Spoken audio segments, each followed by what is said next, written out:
বিসমিল্লাহির রহমানির রহিম।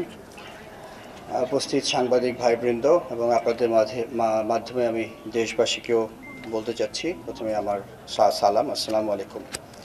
আপনারা জানেন আজকে রাষ্ট্রীয় শোক ঘোষণা করা হয়েছে। গতকালকে আনুমানিক 1টার পরে 1:13 একটা আমাদের জঙ্গি বিমান প্রশিক্ষণ করার সময় বিধ্বস্ত হয়েছে রানওয়ের খুব নিকটে, এবং সেই ক্র্যাশ সাইটটা ছিল মাইলস্টোন স্কুলের একটা বিল্ডিংয়ে, যেখানে আমরা অনেক কোমলমতি ছাত্রছাত্রী এবং শিশুসহ অন্যান্য শিক্ষক এবং অনেকের আমরা নিহত হয়েছেন।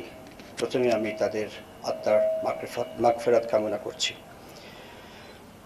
এছাড়াও অনেকেই আহত হয়েছেন এবং তারা বিভিন্ন হাসপাতালে চিকিৎসাধীন আছেন। আমি এখানে আসার আগেই সিএমএইচে দেখে এসেছি। বার্ন ইউনিটে যাবো ইনশাল্লাহ একটু পরে, অন্যান্য জায়গাও যাওয়ার ইচ্ছা আছে।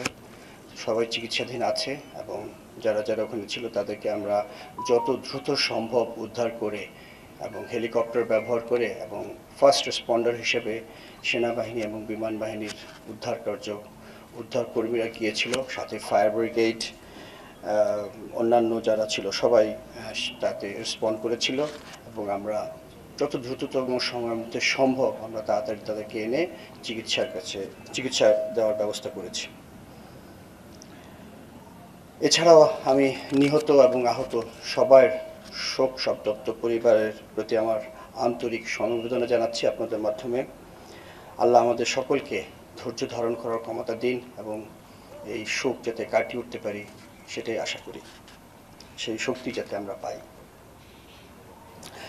পাইলট আপনারা জানেন, অনেক মিডিয়াতে অলরেডি এসছে, আপনারা দেখেছেন যে পাইলট যখন বিমানটা তার নিয়ন্ত্রণের বাইরে চলে যাচ্ছিল, সে তার সর্বোপরি চেষ্টা করেছে বিমানটাকে একটি খালি জায়গায়, বিশেষ করে ওই মাঠটাই পেয়েছিল যেখানে সে নামানোর চেষ্টা করেছিল, কিন্তু তারপরে তার শেষ চেষ্টা সফল হয়নি বলবো, কারণ বিমানটা আছড়ে পড়েছিল ওই বিল্ডিংয়ের উপরে।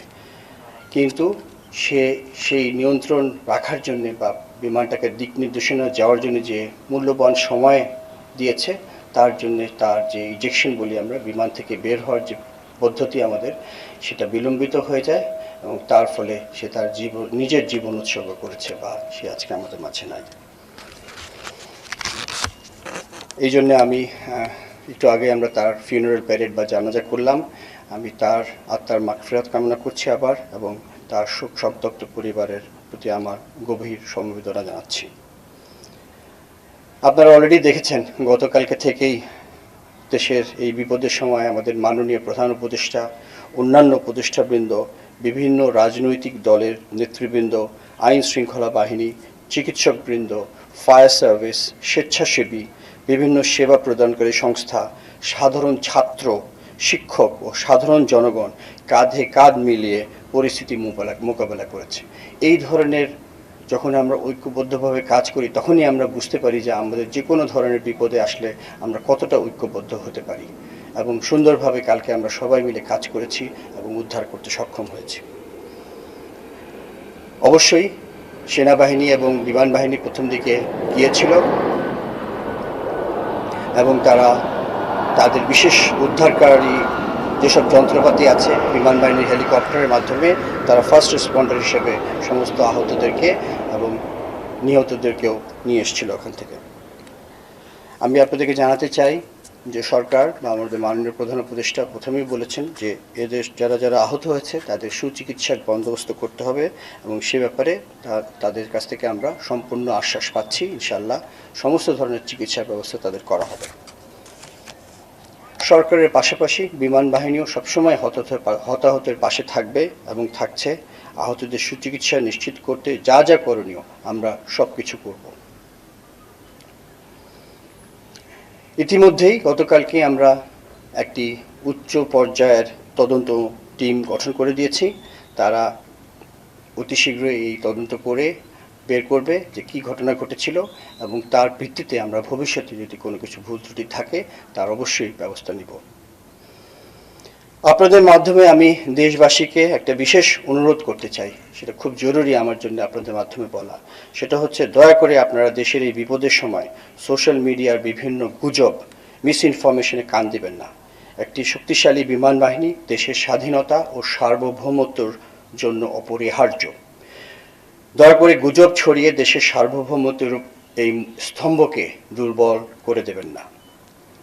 এই মর্মান্তিক দুর্ঘটনায় আপনাদের সবার মতো আমারও হৃদয় ভেঙে গেছে। আপনারা জানেন যে আমি মাত্র সফরে বেরিয়েছিলাম, একটা জরুরি সফর ছিল। আমি ওই বিমানবন্দর থেকেই সরাসরি ফিরে এসেছি আজকে সকালে। যখন সংবাদ পেয়েছি আমার বাকরুদ্ধ হয়ে গিয়েছিলাম যে অনেক দুর্ঘটনাই হয়েছে সারা বিশ্বে বিমান বাহিনীতে বা বিমান দুর্ঘটনা আমরা জানি হইতেই পারে, কিন্তু এই ধরনের একটা হয়েছিল কিছুদিন আগে আমাদের প্রতিবেশী দেশে, যেখানে জনগণ অনেক মৃত্যুবরণ করেছে। আজকে গতকালকে আমাদের দেশে একটা হয়েছে। সেই ধরনের দুর্ঘটনা খুব সচরাচর হয় না। এটা আমাদের জন্য খুবই দুঃখজনক, কিন্তু একটা কথা বলতেই হয়, যখন দুর্ঘটনা হয় সেটা আল্লাহ জানেন কেন, ভালো মন্দ কী আছে এটার ভিতরে। তবে যে অপূরণীয় ক্ষতি হয়ে গিয়েছে সেটা রিকভার করাই হবে আমাদের মূল কাজ। বা যদিও জানি এটা কোনোভাবেই পারিবারিকভাবে আমরা সম্ভব করতে পারবো না, বাট আমি যেটা বলেছি বারবার যে আমরা তাদের পাশে থাকবো। আমরা সম্মিলিতভাবে অনেকেরই কষ্ট কিছুটা হলেও লাঘব করতে সক্ষম হব ইনশাআল্লাহ। আহতের সুচিকিৎসা এটাই এখন আমার মনে হয় সবচেয়ে জরুরি। যারা আমাদের মাঝে এখনও অসুস্থ হয়ে আছেন বা আহত হয়ে আছেন তাদেরকে আমরা সর্বাত্মক চিকিৎসা প্রদান করব এবং তারা যাতে সম্পূর্ণভাবে সুস্থ হয় সেটাই আমাদের মূল লক্ষ্য। এই বিষয়ে আমি আপনাদের সকলেরও বা যারা আছেন সবার সহযোগিতা কামনা করছি। আরেকটা কথা আমি বলতে চাই আপনাদের মাধ্যমে to the international media that the same thing which you have heard, the incident has taken place and we are doing our inquiry. It was a very sad incident. We will try our best to find out the causes, and of course we are with the people who got hurt, who got killed, who got injured. The whole country is with them, the government is with them, and Air Force and military forces will be with them till the last moment, whatever they need.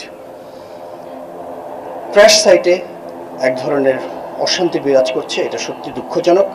অনেক গুজব চলছে, এই গুজবে কান দিবেন না। আমরা প্রতিদিন যখনই আমাদের কাছে যে কোনো আপডেট আসছে আহত নিহতর, সেটা আমরা সাথে সাথে ISPR এর মাধ্যমে আপনাদেরকে জানিয়ে দিচ্ছি। এখানে লুকোনোর বা গোপন করার কোনো বিষয়ই নাই। কার কাছ থেকে লুকাবো? আপনারা আমাদের দেশের মানুষ, আমরাও এই দেশের মানুষ। দুর্ঘটনাই আমরা চেষ্টা করছি যেটাকে সম্পূর্ণ নিয়ন্ত্রণে নিয়ে আসতে, এবং এখানে যদি আমাদের মধ্যে অস্থিরতা বিরাজ করে তাহলে কারোর